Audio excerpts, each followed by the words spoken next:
ladies and gentlemen, our brother Andy.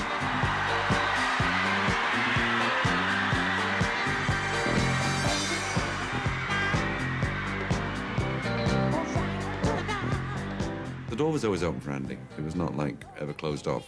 Andy wanted to be one of us, always wanted to be part of us. And the difference in the age was quite radical, so it never quite worked out. As time went on, Andy, watching, listening, witnessing what we were doing, began to feel this was something he could do too, as an individual. And that's really how it came about. And the first time I ever saw Andy perform in the way that we had performed was on stage in Ibiza. We were living in Ibiza at the time and frequenting a certain club, and Andy would get up on stage and sing. And we'd also strum a lot at home and sing old Mills Brothers songs and all that stuff. And I began to realize that Andy was doing what the three of us were doing, and realizing that herein is another young artist ready to come out. Any resemblance between this next fella and the Bee Gees is purely intentional. It's their younger brother, Andy Gibb, and his debut single release already hit in America called I Just Wanna Be Your Everything.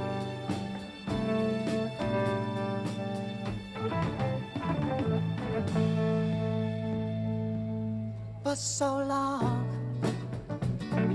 you and me been finding each other for so long, and the feeling that I feel for you is more than strong, girl.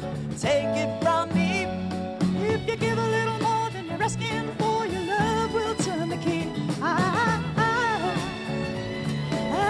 just wanna be your everything. Open up the heaven in your heart and let me be the things you are to me, and not some puppet on a string. Yeah, and why? If I stayed here without you, darling, I would die.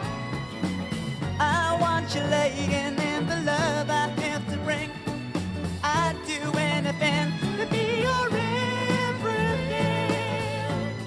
We were like twins. His voice was very much like mine. It was uncanny. We had almost the same kind of voice.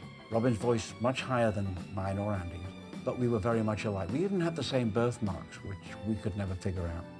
We were alike in so many ways it was unbelievable. We were the only two brothers who loved tennis. We shared all the same ideals, all the same opinions about things. We never differed on anything.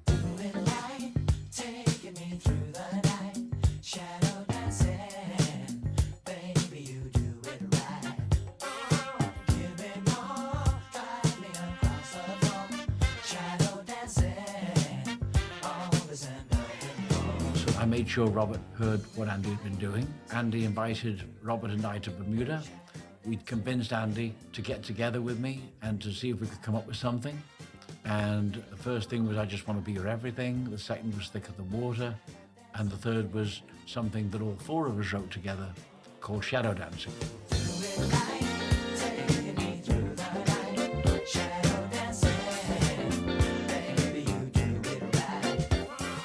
Then he started writing more and he was getting better.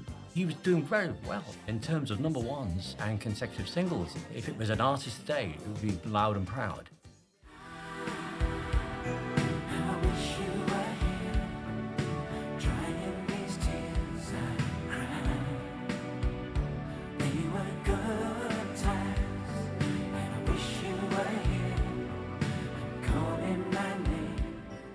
Andy had great strife in life, not unlike Morris's, and perhaps not, that's what ended his life.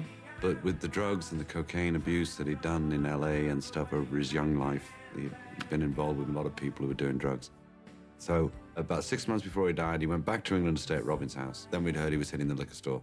And he did it for 48 hours, I believe, he was drinking when he was taken into hospital. And the day before, it was his 30th birthday, and I called him up to wish him happy birthday, and Robin said he can't come to the phone, he's out of his skull. I said, oh, well, tell him to sod off. I said, you know, go away, and I put the phone down. And I got very angry. And I thought, when will he learn?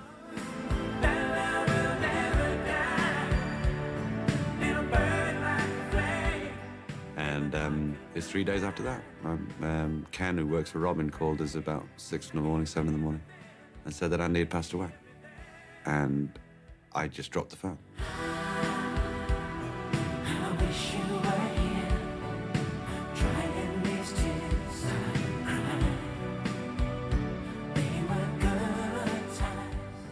The last thing that happened between me and Andy was an argument, which is devastating for me, because I had to live with that all my life.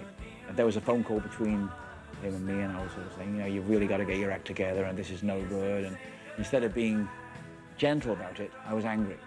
And because someone had said to me at some point, you know, tough love is the answer, you know.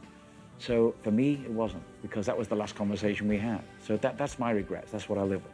We actually approached him to be a Bee Gee, and we would have loved him to have been one of the Bee Gees.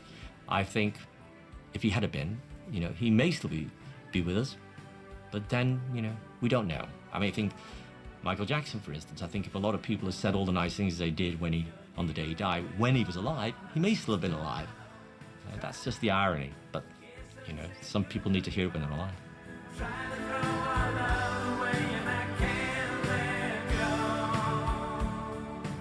We had to go in the studio, I remember the week after, we thought maybe if we go back to work, we can get recentered or something.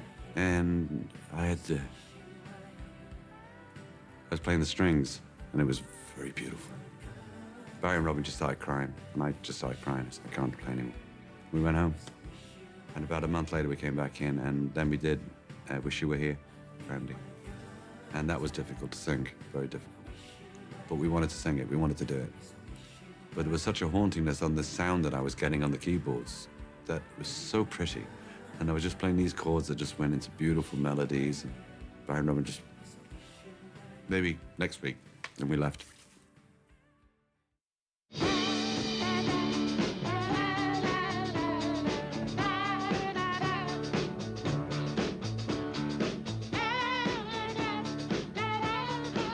Hang on, it's just too slow. The way we rehearsed it last night. Yeah, we'll go straight again. Okay.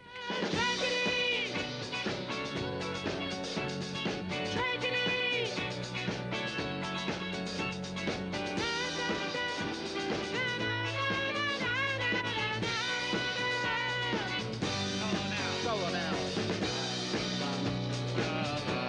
No, hold it.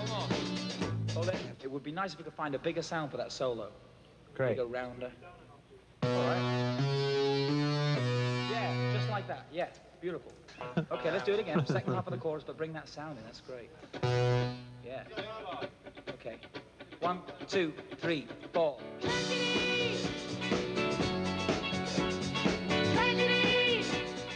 When somebody stops singing something that's really interesting, as soon as he stops singing, an instrument takes over doing something that's equally interesting. And when that instrument stops and the voice comes back, the voice has to be equally interesting as the instrumental before him. So anywhere there's a space, you make an interesting situation happen.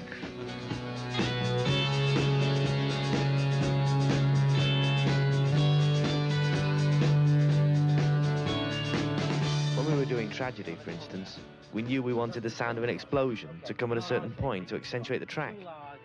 So we all gathered in the control booth and listened to the track back. It might work. Yeah, listen. It might work. Now, listen.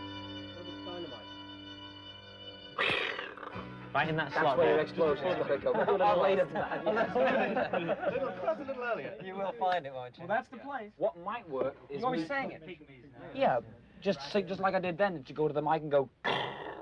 And maybe we can turn it into an explosion somehow. Let's try, like, overloading it. I think you ought to try it Right. first, just so we find All a right. place. What about See if a- you can find that beat. What about a real Okay. explosion in the studio? There's an Air Force base. Well, where do we find one? I mean, you can... Mac's got some dynamite in his office. Let's go. Well, let me give it a go on All right, before we go to get the dynamite. Okay. This will be interesting. Hope everything comes out all right. See if he finds the downbeat. Yeah, he's got to get it in at the right spot. Okay. Feed me some track.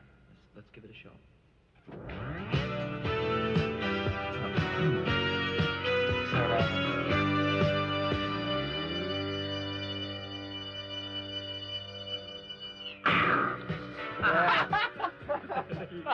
I think, Barry, loosen your shirt.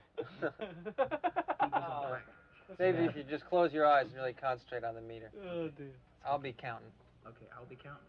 Yeah, I'll be counting.